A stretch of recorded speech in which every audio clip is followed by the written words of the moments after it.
ನವದೆಹಲಿಯಲ್ಲಿ ಯುವಕರ ಪ್ರತಿಭಟನೆ, ಪರೀಕ್ಷಾ ಅಕ್ರಮಗಳ ಆರೋಪ, ಕೇಂದ್ರ ಸಚಿವ ಧರ್ಮೇಂದ್ರ ಪ್ರಧಾನ್ ರಾಜೀನಾಮೆಗೆ ಆಗ್ರಹ. ಪರೀಕ್ಷೆ ಮತ್ತು ನೇಮಕಾತಿ ಪ್ರಕ್ರಿಯೆಯಲ್ಲಿನ ಅಕ್ರಮಗಳ ವಿರುದ್ಧ ಸಿಡಿದೆದ್ದ ನೂರಾರು ವಿದ್ಯಾರ್ಥಿಗಳು ಮತ್ತು ಯುವಜನತೆ ನವದೆಹಲಿಯ ಜಂತರ್ ಮಂತರ್ನಲ್ಲಿ ಶನಿವಾರ ಬೃಹತ್ ಪ್ರತಿಭಟನೆ ನಡೆಸಿದ್ದಾರೆ.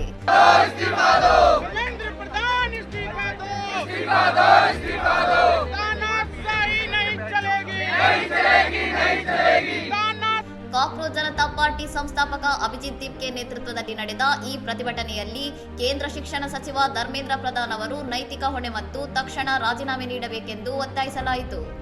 ಅಮೆರಿಕದಿಂದ ಆಗಮಿಸಿ ಚಳುವಳಿಯ ನೇತೃತ್ವ ವಹಿಸಿದ್ದ ದೀಪ್ಗೆ ದೇಶದ ಯುವಕರು ಇನ್ನು ಮುಂದೆ ತಮ್ಮ ಭವಿಷ್ಯದೊಂದಿಗೆ ಚೆಲ್ಲಾಟವಾಡುತ್ತಿರುವ ವಿಷಯಗಳ ಬಗ್ಗೆ ಮೌನವಾಗಿರುವುದಿಲ್ಲ ಎಂದು ಗುಡುಗಿದ್ದಾರೆ.